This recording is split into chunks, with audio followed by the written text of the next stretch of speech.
नमस्कार, आप देख रहे हैं कशिश न्यूज और न्यूज रूम लाइव में आपके साथ मैं हूं दीपक शर्मा। बुलेटिन की शुरुआत बड़ी खबर के साथ और चुनावी गहमागहमी अब बिहार में भी महसूस की जाने लगी है। भले ही चुनाव में अभी 1 साल का समय है, लेकिन चाहे सत्ताधारी खेमा हो या विपक्षी खेमा, अपनी खेमेबंदी मजबूत करने में जुट गया है तेजस्वी यादव। ऐसा लग रहा है कि चुनाव का मूड सेट करने में अभी से जुट गए हैं और आरक्षण के मुद्दे पर सरकार पर हमला बोल रहे हैं। जातीय गणना के मुद्दे पर क्रेडिट लेने में पीछे नहीं हट रहे हैं और इन दोनों मुद्दों को लेकर 1 सितंबर को पूरे प्रदेश में हर जिला मुख्यालय पर आरजेडी कार्यकर्ता और नेता प्रदर्शन करते नजर आएंगे, सरकार को घेरते दिखेंगे। लेकिन विपक्ष की इस कोशिश पर सत्ता पक्ष की ओर से भी पलटवार किया जा रहा है। किस तरह के बयान आ रहे हैं इस मुद्दे पर सत्ता पक्ष और विपक्ष के, पहले वो सुनिए। कुशल मार्गदर्शन में तेरे नेतृत्व में ये प्रण लिया कि जाति गणना देश भर में होना चाहिए। प्रधानमंत्री से मिले थे, याद होगा आप लोगों को। बिहार में करवाया भी 17 महीने में। वो निर्णय किसका था? तेजस्वी जी का था। मुख्यमंत्री याद थे भले ही, लेकिन माने तेजस्वी जी के जिद के आगे बिहार में हुआ। 65% आरक्षण का सीमा बढ़ा, कैबिनेट से पारित कर करके शेड्यूल लाइन में डालने के लिए सरकार को भेजा। क्यों नहीं नीतीश कुमार शेड्यूल लाइन में डलवाया?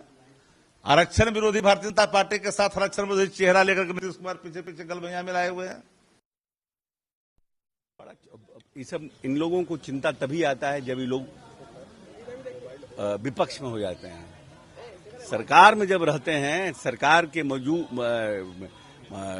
जब मजबूत अंग रहते हैं, तब इन लोगों को चिंता नहीं होती है। 15 साल पिताजी रहे तो उनको चिंता नहीं हुआ। भारत सरकार के मजबूत सहयोगी दल रहे तब उनको इस सब पर चिंता नहीं हुआ। जब नीतीश कुमार चिंता करने लगे तो सबको चिंता हो रहा है। नेता प्रतिपक्ष तेजस्वी यादव जी का होने जा रहा धरना सिर्फ एक दिखावा है। वो भ्रम और अफवाह फैलाकर जनता की सहानुभूति बटोरना चाहते हैं। उन्हें तो अपने माता और पिताजी से पूछना चाहिए कि 15 साल के उनके शासनकाल के दौरान कितनों को उन्होंने आरक्षण दिया, उन्होंने जातीय जनगणना क्यों नहीं कराई, आरक्षण का दायरा क्यों नहीं बढ़ाया, क्या तब उन्हें किसी ने ऐसा करने से रोका था? दरअसल तेजस्वी जी अपनी खोई हुई राजनीतिक जमीन की तलाश में लगे हुए हैं। सत्ता को उन्होंने अपनी जागीर समझ रखी है। जनता उन्हें जितना नकारती है, तेजस्वी जी उतने ही अपने आप को जनता का पैरोकार सिद्ध करने में लगे हैं। यह धरना एक राजनीतिक स्टंट है, दिखावा है, छलावा है। तेजस्वी जी जनता की आंखों में धूल झोंकने का काम कर रहे हैं, लेकिन बिहार की प्रबुद्ध जनता सब समझ चुकी है। हम तो जमात की बात करते हैं और ये जात की बात करते हैं। देखते हैं बार बार इनकी आदत है, इनके पिताजी की भी वही आदत थी, जात की बात के जातियों को जातियों से लड़ाने का काम करते रहे। लेकिन नरेंद्र मोदी, नीतीश कुमार जमात की बात करते हैं। बिहार में जब से डबल इंजन की सरकार बन गई और बिहार को बजट सत्र में जब 60,000 करोड़ का विशेष पैकेज मिल गया, तब से ये बेचैनी में। इनकी बेचैनी का इलाज बिहार की जनता 2025 में करने वाली है। इनका कोई चलने वाला नहीं बिहार में। ये जाति जाति का जो खेल करना चाहते हैं बिहार की जनता सब जानती है। ये जात की राजनीति करने वालों को बिहार की जनता सबक सिखाने वाली है। कोई जात की बात कर रहा है, कोई जमात की बात कर रहा है, कोई ये पूछ रहा है कि आपने पिताजी से पूछिए कि उन्होंने किसे कितना आरक्षण दिया था, तो आरक्षण पर बोलने का अधिकार नहीं है। तो इस तरह की बातें हो रही है। संभवतः इसलिए तेजस्वी यादव जब भी सत्ता पक्ष पर हमला बोलते हैं तो उनके पिताजी की बात ले आते हैं। विरोधी खेमे के बीजेपी और जेडीयू के नेता, वो शायद इसलिए क्योंकि तेजस्वी अपनी पार्टी के दूसरी पीढ़ी के नेता हैं और बयान जब वो देते हैं तो पुराने हकीकत को उजागर किया जाता है।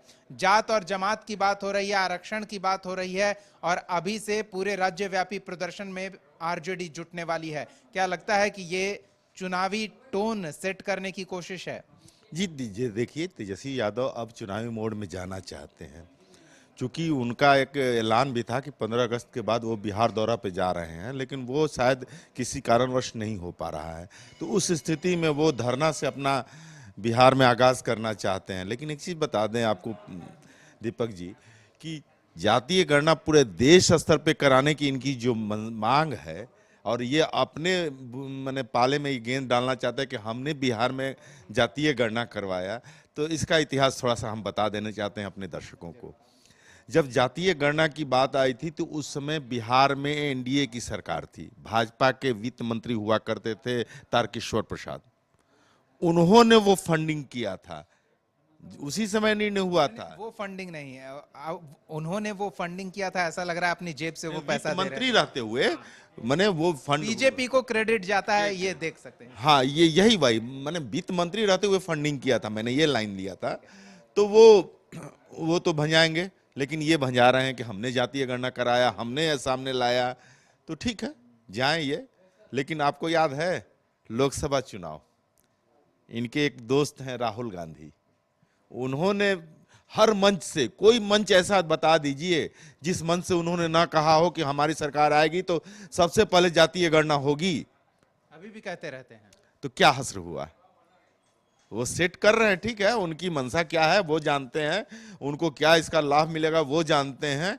लेकिन ये तो तय है कि जातीय गणना पर आप राजनीति अब नहीं कर सकते हैं। खास करके बिहार तो छोड़ दीजिए, देश भर में इसको फ्लॉप हो गया ये शो। बिहार में तो फ्लॉप हुआ ना। आप कितना सीट लाए? टोटल मिलकर के 10 ला पाए, तो कहां से ये मैंने सक्सेस हुआ? तो यहां सक्सेस विधानसभा में तो नहीं होना चाहिए, क्योंकि बिहार में तो ऑलरेडी विधानसभा चुनाव है, तो बिहार में तो हो ही चुका है, तो इस आधार पर तो वो नहीं जा सकता। गणना के बाद के स्टेप पे आ जाते हैं, उसके आधार पर आरक्षण, वो भी मुद्दा बनाने की कोशिश हो रही है। और आरक्षण बहुत ही भावनात्मक रूप से मतदाताओं से जुड़ता है ये मुद्दा। तो क्या लगता है कि ये उतना प्रभावी हो सकता है सरकार को घेरने में? क्योंकि जो आरक्षण में बढ़ोतरी हुई थी वो कोर्ट ने खारिज कर दिया। हाँ, ये एक मुद्दा है, तेजस्वी यादव के लिए है, और इसको भंजाने में वो लगे हुए हैं, और मुझे लगता है कि इसका लाभ उठा सकते हैं। लेकिन एक चीज और जान लीजिए, जो सत्ता पक्ष है, जो तेजस्वी का विरोधी दल है, भाजपा और जदयू, तो आप बताइए ना जरा सा, उनका क्या कहना है? सम्राट चौधरी लगातार बोलते रहते हैं कि जब लालू जी मुख्यमंत्री थे और राबड़ी देवी मुख्यमंत्री थी तो ना किसी त्रिस्तरीय पंचायत चुनाव तक नहीं हुआ, और आरक्षण की तो बात ही छोड़ दीजिए।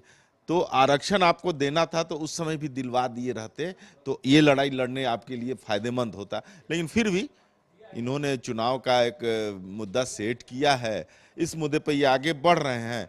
9वीं अनुसूची में ये डलवाना चाहते हैं इसलिए कि उस पर कोर्ट का कोई आदेश ना आ सके। तो ये चाहते हैं। तमिलनाडु में ये लागू है जिस तरह से, तो वो स्थिति अगर बनती है तो देखिए। लेकिन ये है कि अब इन्होंने चुनावी मुद्दा बना करके लोगों के बीच जाने का मन बनाया है, और इनका जो 2 मुद्दे हैं, अभी और भी मुद्दे आएंगे, ऐसा नहीं है कि यही 2 मुद्दे हैं, लेकिन इस 2 मुद्दे पर वो 17 महीने के कार्यकाल को दिखाने की कोशिश करेंगे, और उसमें वो बोलेंगे कि हम लोगों ने किस तरह से नौकरी दी, किस तरह से आरक्षण दिया, बड़ा दायरा बढ़ाया, किस तरह से 9वीं अनुसूची के लिए अब हम लड़ाई लड़ने आए हैं।